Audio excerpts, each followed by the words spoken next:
bersamamu. Dan bersama roh.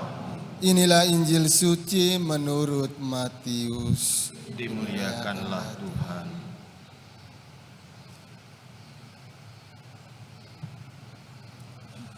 Pada waktu itu perempuan-perempuan pergi dari kubur diliputi rasa takut dan sukacita yang besar. Mereka berlari cepat-cepat untuk memberitahukan kepada para murid bahwa Yesus telah bangkit. Tiba-tiba Yesus menjumpai mereka dan berkata, "Salam bagimu."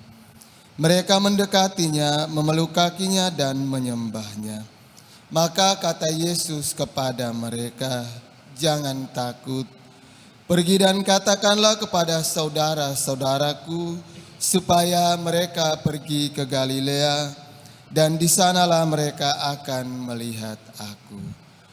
Ketika mereka masih di tengah jalan, datanglah beberapa orang dari penjaga makam Yesus ke kota dan memberitahukan segala yang terjadi itu kepada imam-imam kepala.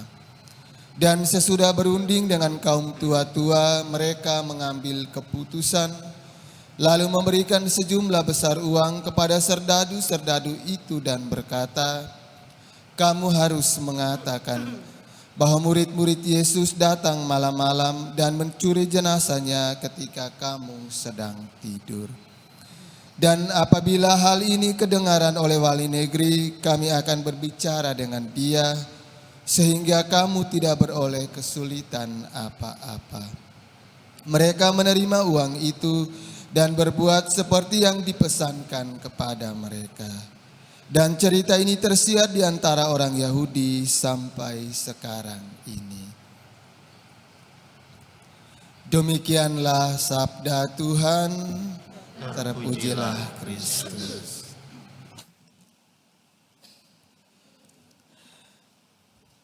Para suster, para frater, juga para seminaris, opa oma, bapak ibu, saudara-saudari, umat beriman yang dikasihi Tuhan kita Yesus Kristus, selamat pagi untuk kita semua.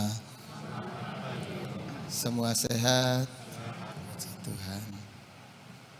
Injil hari ini menampilkan kepada kita perjumpaan para murid termasuk perempuan-perempuan, usaha mereka untuk menemui jenazah Yesus. Ternyata mereka tidak menemukan atau tidak berjumpa hanya sekedar dengan jenazah Yesus, tetapi mereka berjumpa dengan Yesus yang telah bangkit dari antara orang mati. Peristiwa ini mengingatkan kepada kita bahwa usaha dan perjuangan kita untuk berjumpa dengan Tuhan tidak akan sia-sia jika kita benar-benar mengimani Tuhan dan mencari Tuhan dengan tulus dan sepenuh hati. Dan hal kedua yang menjadi pelajaran bagi kita yang dilakukan oleh para serdadu dan imam-imam serta orang-orang Yahudi setelah mereka berhasil menyalibkan Yesus dan kemudian kematian tidak mampu mengekang Yesus di dalam makam, mereka berusaha untuk menyebarkan fitnah bahwa Yesus sebenarnya tidak bangkit, tetapi jenazah Yesus diculik oleh para rasul dan kemudian para penjaga kubur tidak tahu akan hal itu.